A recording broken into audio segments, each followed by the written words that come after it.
Bapak Ibu, Saudara yang dikasihi oleh Tuhan, salam sejahtera dalam Tuhan Yesus Kristus. Sudah hampir 2 tahun kita hidup dalam masa pandemi COVID-19, sekalipun hari-hari ini sudah dibilang landai penyebarannya, kita tetap harus waspada dan jangan abai protokol kesehatan.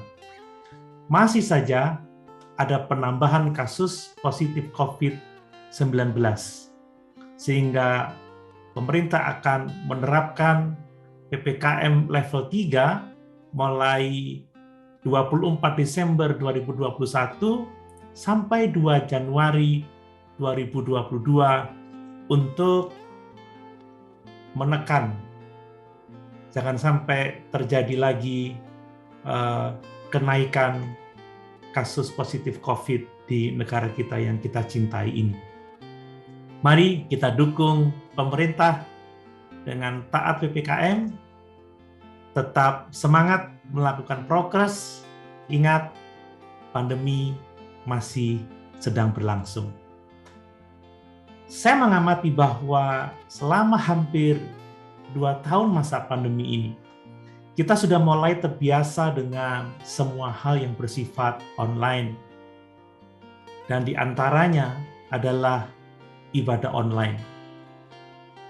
Telah banyak pemikiran tentang gereja digital dan gereja fisik. Ada banyak pemikiran tentang bagaimana memadukan keduanya.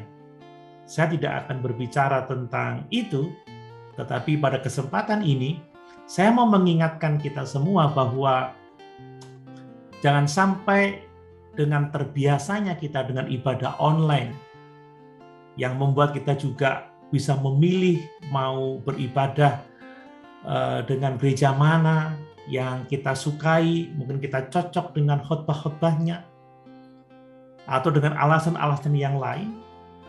Jangan sampai kita kehilangan iman pada persekutuan sejati dengan orang-orang percaya lainnya di dalam gereja lokal.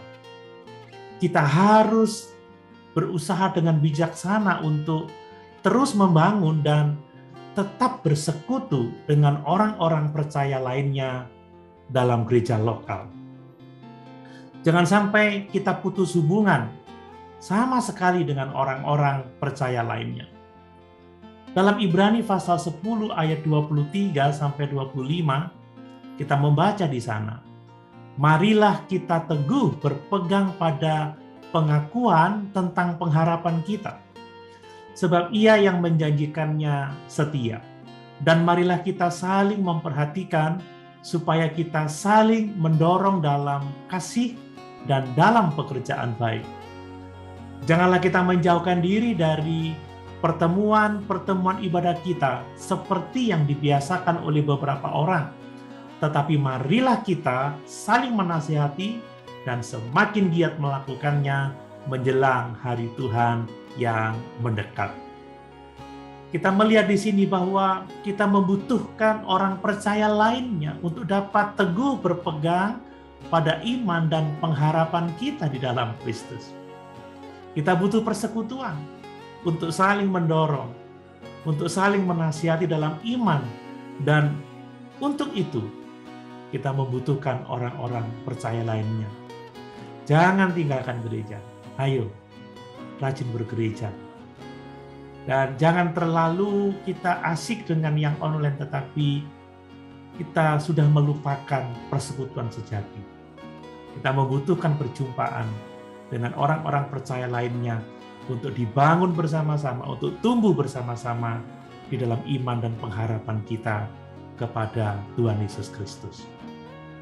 Nah, kita juga butuh pengajaran firman Allah agar kita terus diperlengkapi untuk pembangunan tubuh Kristus dan untuk dapat tetap teguh di dalam iman dan kebenaran. Kita butuh pelayanan rohani dalam gereja lokal. Kita butuh nasihat, kita butuh pemberitaan firman, kita butuh pengajaran, kita butuh teguran dari firman Allah. Dalam Efesus pasal 4 ayat 11 sampai 15 dituliskan, dan ialah yang memberikan baik rasul-rasul maupun nabi-nabi, baik pemberita-pemberita Injil maupun gembala-gembala dan pengajar-pengajar, untuk memperlengkapi orang-orang kudus bagi pekerjaan pelayanan, bagi pembangunan tubuh Kristus, sampai kita semua telah mencapai kesatuan iman dan pengetahuan yang benar tentang anak Allah, kedewasaan penuh, dan tingkat pertumbuhan yang sesuai dengan kepenuhan Kristus, sehingga kita bukan lagi anak-anak yang diombang-ambingkan oleh rupa-rupa angin pengajaran, oleh permainan palsu manusia dalam kelicikan mereka yang menyesatkan, tetapi dengan teguh berpegang kepada kebenaran, di dalam kasih kita bertumbuh di dalam segala hal ke arah Dia, Kristus yang adalah kepala. Perhatikan bagaimana Allah memimpin gerejanya melalui orang-orang pilihannya, melalui rasul-rasul, nabi-nabi, pemberita-pemberita Injil, gembala-gembala, pengajar-pengajar. Dan bahwa orang-orang percaya adalah orang-orang kudusnya Tuhan yang harus bekerja dalam pekerjaan pelayanan bagi pembangunan tubuh Kristus. Kita perlu diperlengkapi untuk pekerjaan pelayanan. Dan melalui perlengkapan itu kita akan dapat mencapai kesatuan iman, pengetahuan yang benar tentang Tuhan kita Yesus Kristus. Kita dewasa dan mengalami pertumbuhan yang sesuai dengan kepenuhan Kristus, sehingga kita dewasa di dalam iman dan tidak mudah disesatkan. Hanya dengan kita bersekutu dan dengan kita diperlengkapi dengan benar, kita akan bertumbuh di dalam segala hal ke arah Kristus yang adalah kepala gereja. Mari kita semua orang percaya adalah orang-orang yang telah dipersatukan di dalam tubuh Kristus. Kita telah dibaptis dalam satu roh dalam tubuh Kristus. Itu sebabnya kita tidak bisa hidup tanpa persekutuan dengan orang-orang percaya lainnya di gereja lokal.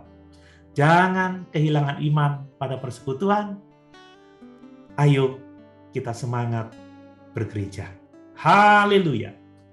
Tuhan Yesus memberkati.